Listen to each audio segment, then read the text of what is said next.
তো এই কারণে আমি আগে বলছিলাম যে আমাদের সবাইকে আগে সচেতন হতে হবে, ভালো মনের হতে হবে, দেশের জন্য এবং মানুষের জন্য কাজ করার মনোভাব থাকতে হবে।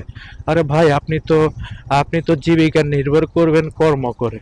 আপনি রাজনীতি করেন, চেয়ারম্যান হন, মেম্বার হন, আপনি তো এটা হচ্ছেন জনগণের জন্য, জনগণের বোর্ডেই তো আপনি জনপ্রতিনিধি হচ্ছেন।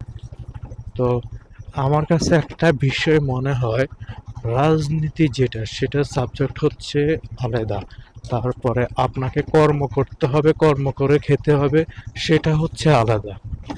তো যারা রাজনীতি করে, যারা ইউনিয়ন প্রতিনিধি হয়, তারা তো জনগণের জন্য রাজনীতি করতে হবে, জনগণের জন্য ইউনিয়ন প্রতিনিধি হতে হবে, জনস্বার্থে হতে হবে।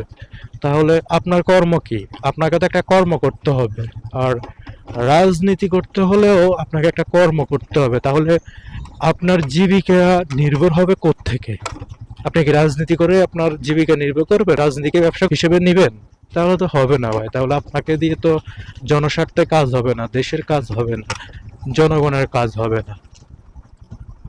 আমাদের দেশে ঠিক এখন এমনই হয়।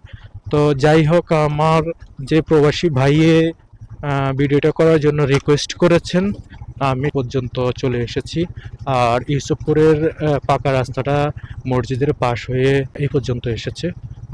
আর এই পর্যন্তই রাস্তাটা ভালো আছে। তো ধন্যবাদ প্রিয় ভাই, আপনার এলাকাটা আপনাকে দেখিয়েছি, আপনার এলাকা আপনাকে দেখানোর জন্য চেষ্টা করেছি। ভালো থাকবেন, সুস্থ থাকবেন, আর ভিডিওটি শেয়ার করবেন। আর কোনো প্রবাসী ভাইয়ের যদি আপনার এলাকা দেখার জন্য আকুতি মিনতি থাকে, তাহলে অবশ্যই আমাকে জানাবেন।